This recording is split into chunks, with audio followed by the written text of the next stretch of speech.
Kriminaliteti në 2025 shënoi rritje të ndjeshme me afro 5.700 vepra penale më shumë, por me një rënje të vrasjeve.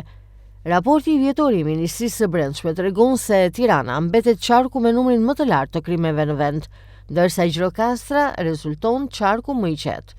Numri total i krimeve ka arritur me mbi 38.000 me një rritje prej 17.4%. Zbulueshmëria po ashtu është rritur me gati 2 pikë përqindje, duke kapur nivelin prej 94.8%.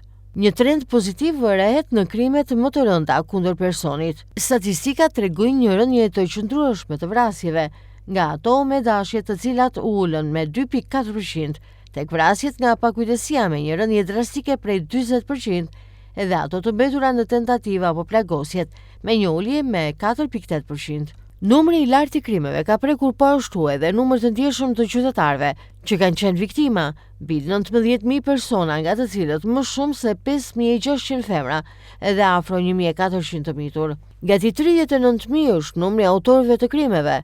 Gati 6.900 u arrestuar në flagrancë, ndërsa për afro 1.100 persona të tjerë pati urdhër ndalimi. Pjesa më dërmuese, 29.000 të tjerë, u ndoqën në gjendje të lirë, ndërsa jo pak, por plot 1.930 persona, autor, rezultojnë të larguar dhe janë të shpallur në kërkim.